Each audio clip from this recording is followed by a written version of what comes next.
Now, in a city with as much religious history as Rome, addressing modern issues like prostitution can also raise some cultural questions. And in Rome, the growing sex industry has ignited the debate over how the city should respond, and it's led to the proposal of a controversial new plan that would designate certain streets for the purposes of prostitution, essentially creating tolerance zones. That's the subject of Washington Post Berlin bureau chief Anthony Faiola's recent article.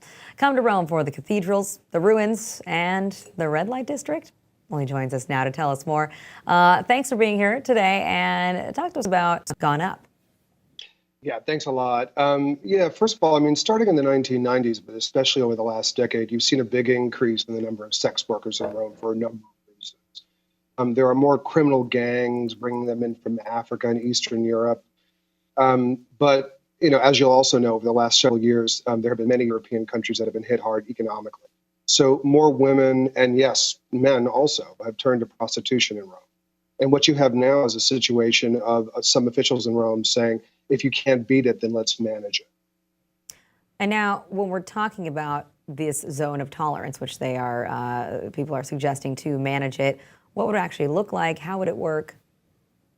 It's a good question. I mean, basically, it's still a work in progress, but the plan is to designate certain areas that are less populated, they say unpopulated, where you could basically bring prostitution out of the eyes of the general public where it is now, put it back in a corner.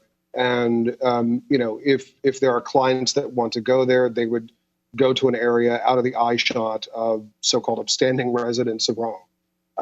And they would designate these streets. They would also have additional social workers assigned to this area to work with the sex workers in the area.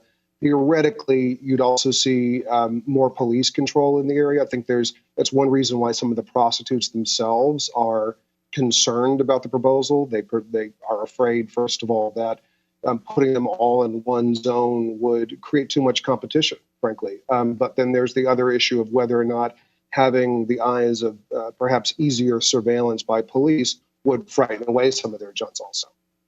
So when it comes to who's in favor and who's opposed to this plan, how does it actually look in Rome? Well, that's a really good question. And basically, what you have is a situation where the Catholic Church and the prostitutes themselves are on the same side of this, meaning opposed to it. Now, I don't think you could say that all prostitutes are opposed to it, but certainly many of the ones that I spoke to on my recent trip to Rome were. As I said, they're opposed to it for economic, commercial reasons. But when you talk to the Catholic Church, they're clearly opposed for different reasons. They're opposed on moral grounds, on religious grounds. They believe that essentially what Rome would be doing is becoming the pimp for these prostitutes. And by sanctioning prostitution, they believe it would also work against proposals in the future. They would like to see prostitution banned, for one, or at the very least, they'd like to see Italy and Rome more specifically move toward the kind of system like Sweden has, where rather than actually arresting the prostitutes, they arrest the clients that are seeking to buy sex. And what about the public? Have we seen any kind of polls or a breakdown on where they stand on this issue? The public is mixed. There are some people, especially those that are living in areas like which is a neighborhood south of the historic district in Rome, where you have a very big prostitution problem.